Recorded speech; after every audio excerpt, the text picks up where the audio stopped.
Evening, folks. If y'all on the East Coast, y'all went through a bunch of rain today. And I mean, pour down rain.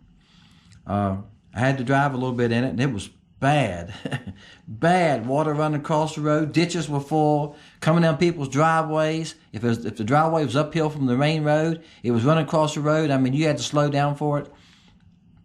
And the creek behind my house, which feeds the lake, I've said this before, probably, that 2 houses from me has a boathouse. I don't. It's too shallow behind my house for a boathouse and to bring a boat to. You can bring a canoe or kayak to my house.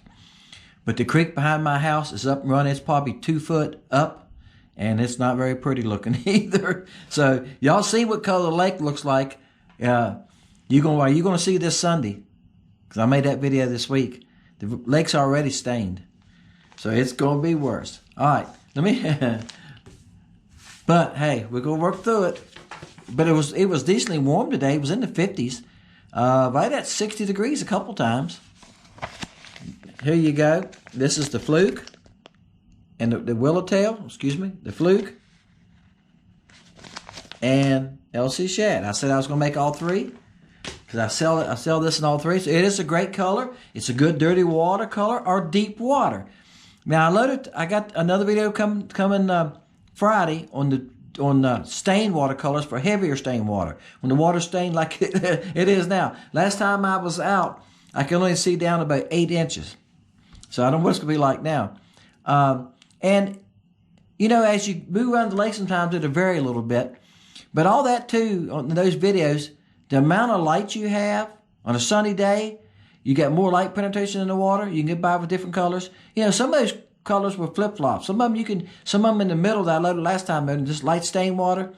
You could use those in clear water, like I said, early in the morning, late in the evening, low light days, things like that, cloudy day. Sometimes you can flip-flop some of those. So keep that in mind too, right? Don't be afraid to switch colors. I'm gonna tell you, I've learned that a lot by playing with colors. I've made colors up, went out and fished with them, done nothing on them, nothing. I'm going like, man, that looks good. So I've learned by playing with colors that the amount of light you have and the watercolor has got to go together. And sometimes what the bottom is composed of. Is it mud? Is it sand? Is it rock? That can change a little bit too, okay? And how deep you're fishing can make a difference. If you're fishing 20 foot deep, even if the water is, say you can see down 4 foot, and the fish are 20 foot deep, it's still going to be dark down there. You could get by with this hot perch, you know what I'm saying? Because you don't have much light penetration at that depth, right? All that makes a difference. All right, guys, let's go. So we got through the rain today. Y'all ready to go? We're going to hit a number here. We're going to hit this little button for y'all new guys that watch. And I say y'all on Wednesday nights, we hit a random number draw. Here it goes. It's going to be 10 to 400. And I tell you why I started at 10. Because it could give us the number 1. And you can't go over the number. The Price is Right's how we play. So if it gives us the number 1, only the number 1 could win. I've had people question me on it and go like, Dennis, that ain't fair. You should start at 1. Okay, if I start at 1 and it gives us the number 2, only 1 and 2 could win.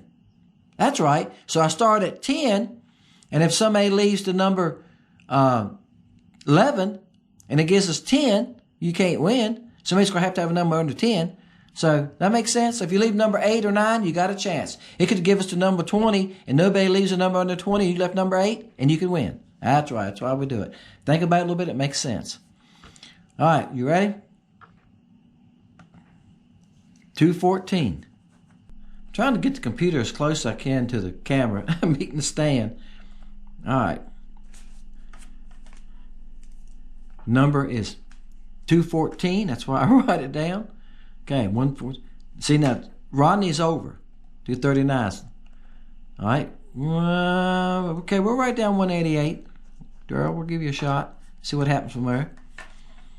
All right. 214. All right, Danny won another week. Sam, 214. 25. See, he gave Mark left 25. She could have gave us the number 30. He'd been right there. So you got a chance with a low number. 230 is over 214. 300 is definitely over. 215. Pastor Mike, you're one number over. That was close.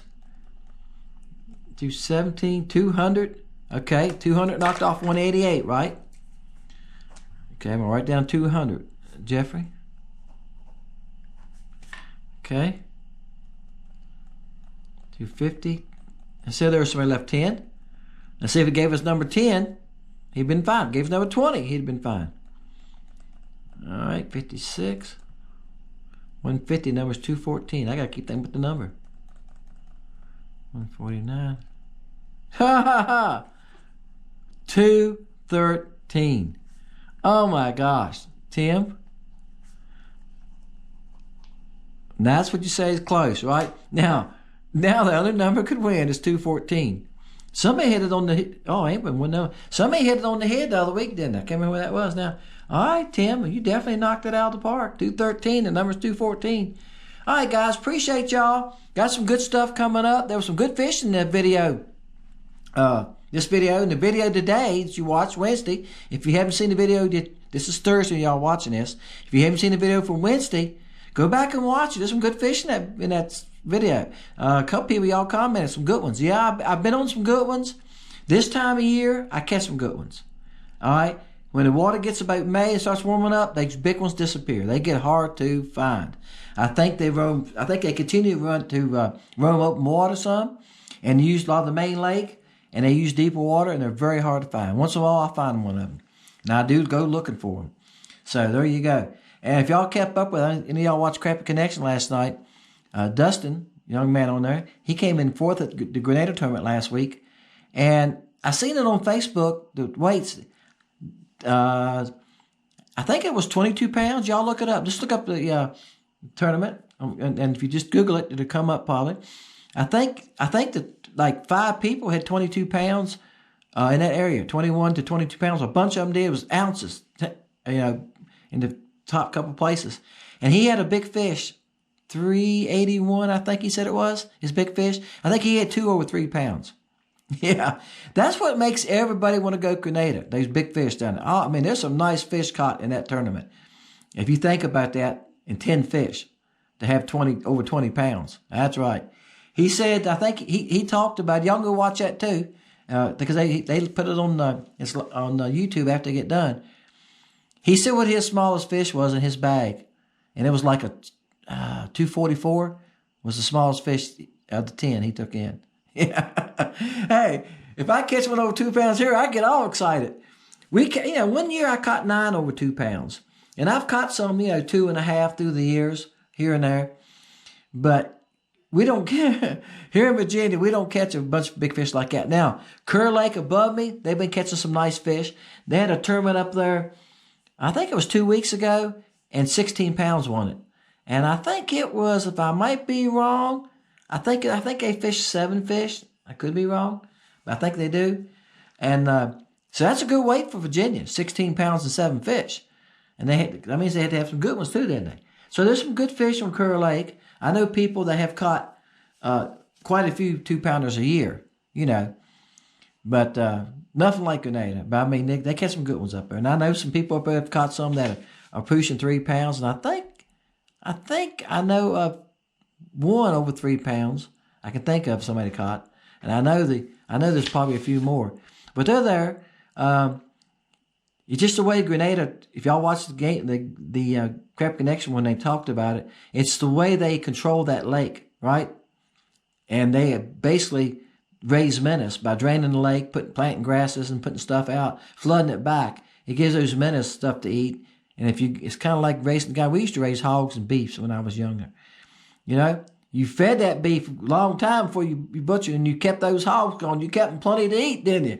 That's right. You know why? Because you want them to grow big. That's what they do at Grenada, right? They're growing big. All right, guys. Appreciate y'all. Thank y'all for watching. Got some good stuff coming. Like I said, I got one coming Friday. Got one, a new Porter catch coming Sunday. Made it this week. And it's going to be on the fathead minnow and stained water. And I caught some good fish with it. Appreciate y'all. See y'all next time. Fishing Lake Country.